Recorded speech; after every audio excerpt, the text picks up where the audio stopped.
ಒಂದು ಪರಿಹಾರ ಮಾಡ್ರಿ ಸರ್.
ಬೆಳಿಗ್ಗೆ ಆಗಿದೆ. ಬೆಳಿಗ್ಗೆ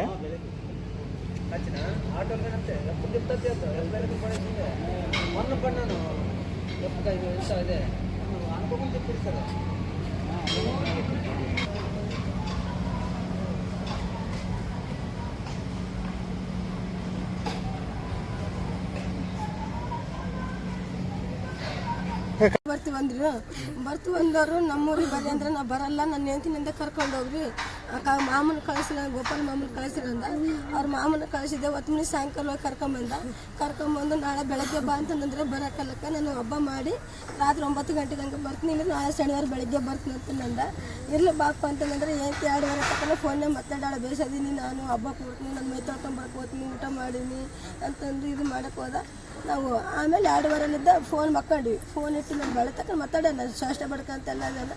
ಅದು ಅಲ್ಲಿಗೆ ಹೋದ್ಮೇಲೆ ಹೆಂಗಾಯ್ತು ಫೋನ್ ಜಿಡಕ್ಕೆ ಹೋಗ್ತನಂತ ಮೈ ತೊಳ್ಕೊಂಡು ನಾನು ಹೋಗ್ತನಂತ ಹೋಗ್ಯಾನ.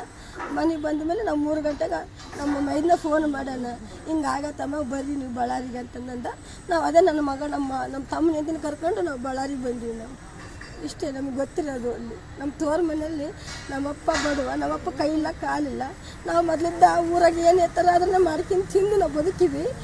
ನಮಗೇನು ದುಡ್ಕೊಂಡು ತಿನ್ಬೋದು ಅಷ್ಟೇ. ನಾವು ಬರೀ ಹಿಡಿದು ಸ್ವಲ್ಪ ಬೆಂಕಿಯಲ್ಲಿ ಹೋದ ಕಾರಣ ಅವಘಟನೆ ನಡೆದಿದೆ. ಆದ ಕಾರಣ ಅವಘಟನೆ ನಡೆದ ತಕ್ಷಣ ನಾವು ಆಸ್ಪತ್ರೆಗೆ ದಾಖಲೆ ಮಾಡಿದ ತಕ್ಷಣ ನಾವು ಪ್ರತಿಫಲ ಸಿಗುತ್ತಂತ ದೇವರಲ್ಲಿ ಪ್ರಾರ್ಥನೆ ಮಾಡಿದರೂ ಕೂಡ ಪ್ರತಿಫಲ ಸಿಗಲಿಲ್ಲ.